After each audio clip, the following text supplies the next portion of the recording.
Kids of all ages can join an organization that helps develop strong leadership, citizenship, and communication skills. This nationwide organization is called 4-H. On the show today, we have two people who will be representing 4-H and talk more about it and what it is. Today we have Adrian Jansen as well as Dylan Mofinger, and I got your name right this time. So Adrian, tell us what exactly 4-H is.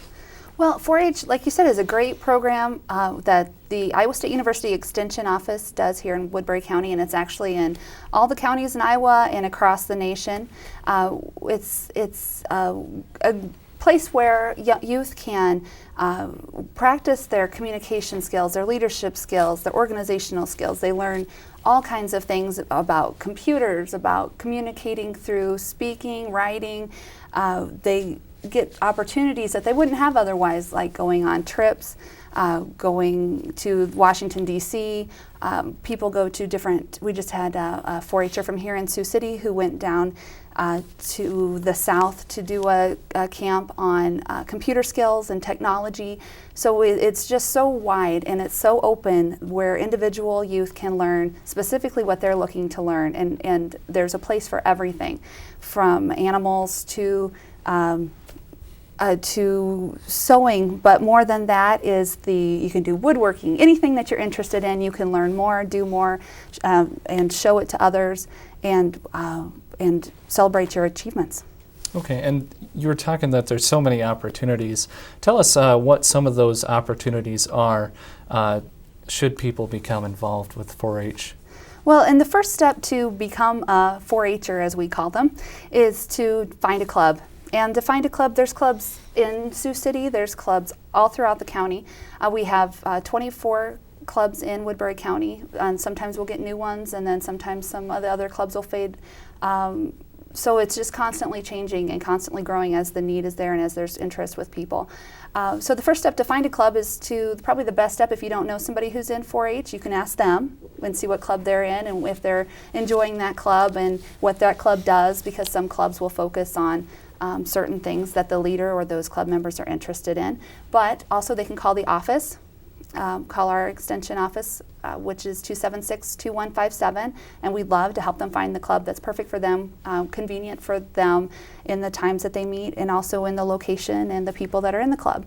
So we're really able to do that. Also on our website we have information about the various clubs that meet within the county, when they meet, and even some of them have pictures of who's in the club, so you can kind of get a feel for what that club's about and the projects that they do in their community.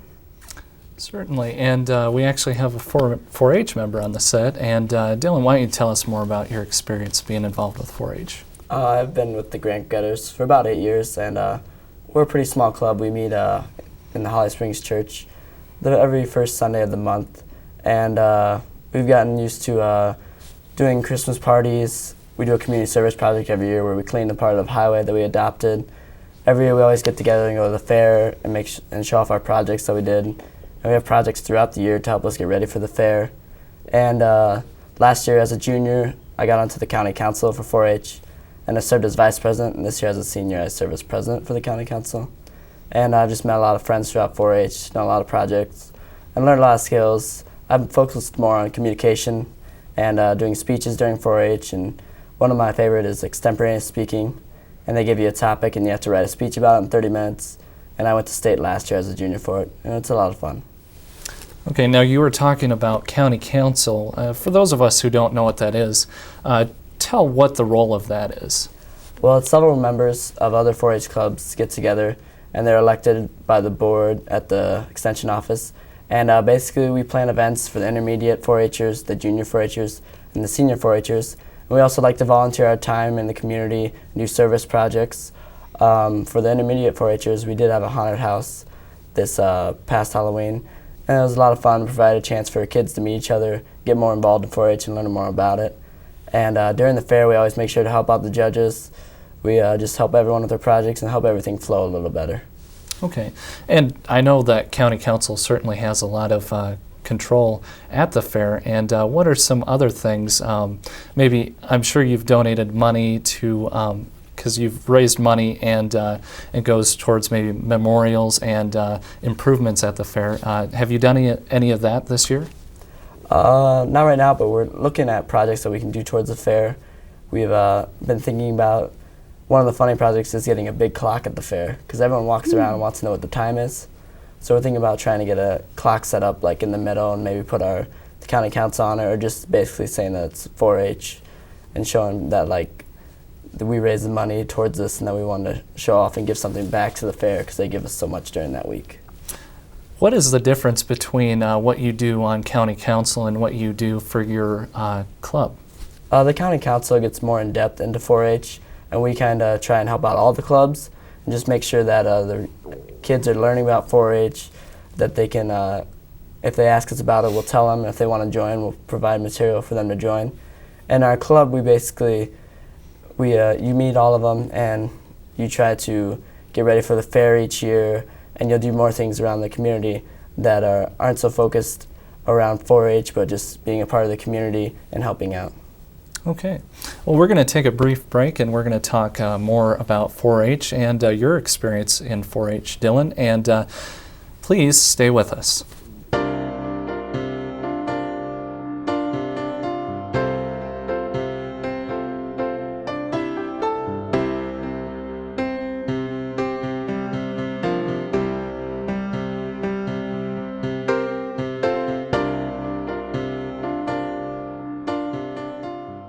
Welcome back to Extension Connection. We're talking with 4-H and what it is and some of the projects you guys submit. We have two members joining us now. We had Adrienne Jansen earlier.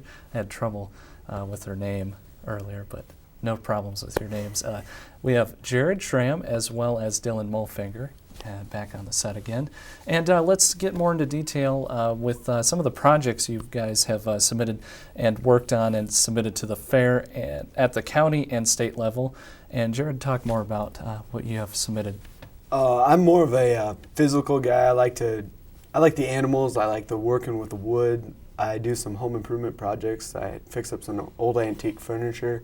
I raise cattle. I currently have a herd of 250 cattle at home, so I show them every year. I'll show them at State Fair, and that's really exciting. That's really what I like to do, which is going to advance me in my career, and I'm going to go into animal sciences. So it's just kind of a real broad way to see life, and you get to see life at a way you wouldn't expect what the fair does to you. And you can talk more about the cleanup of the animals, I guess. Oh yeah, the cleanup. It takes 2 hours to prepare for a 10-minute show. So when you have 4 animals per person in your family, which right now I have me and my brother's show, and we have 3 animals each, and then I also have a friend that shares the same chute with us. So we have 9 animals to get ready, and it takes us about 4 hours to get ready for 10 minutes in the ring and a blue ribbon for $3. It's quite interesting how you have that all timed out. Yeah.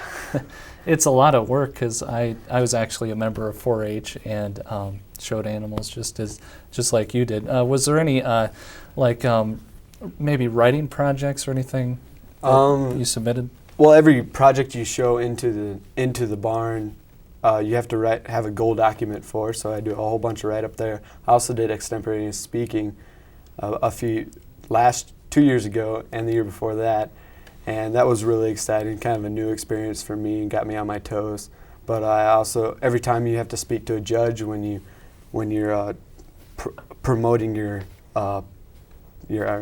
cattle or your object, it's pretty cool. You learn a lot about your communication skills, and I've gotten a lot better at talking to other people and just finding new people to talk with and starting conversations. How many years would you say you've done that? 9 years. It would be a full 4-H year. So this is my senior year, and this is my 9th year. And my mom used to do it too. So she kind of got me into 4-H before I could actually be in 4-H, because I have an older brother that started when he was in the 8th grade, and I actually went as a 3rd grader to the meetings, so I kind of got little participation points just being there for the meetings with my old club.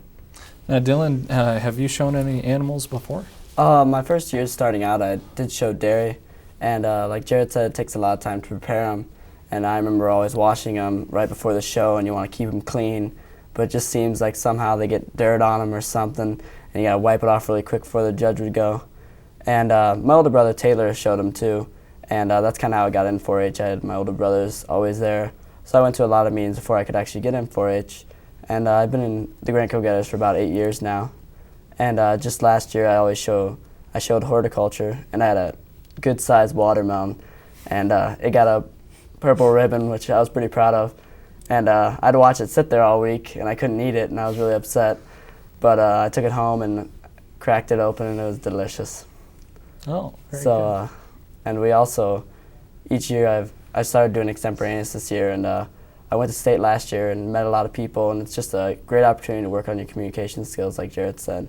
And you really have to focus on thinking about what matters in 4-H and what you've talked about in 4-H. Okay, and what were some of the animals you took to the fair? I've taken dairy cows, I've took a rabbit, some chickens, and those are about the ones I've taken. And I remember showing my rabbit always being a mixed breed, and that was not very many people were in that class, and it was always kind of interesting. And I met a lot of good friends through that, and learned a lot about rabbits each year I showed it. And real quickly, what are the ages of kids who can get involved with 4-H? You have to be in 4th grade, and at your 4th grade year you can join 4-H and go to the fair and show projects. And you can't go to state as a 4th grader, but once you get into 5th grade you can show at any level, go to state and bring all the projects. And at my club meetings we don't mind having even littler kids showing up, sitting at the table, participating in the things we have like projects and other events. Alrighty. Well, thanks Jared and Dylan for being with us today to talk about 4-H. And that concludes this month's edition of Extension Connection. If you would like to view this video or other videos produced by Siouxland Community Media, you can log on to our website, siouxlandcommunitymedia.org, and click on the YouTube icon. I'm Tony Ulrich. Thanks for watching.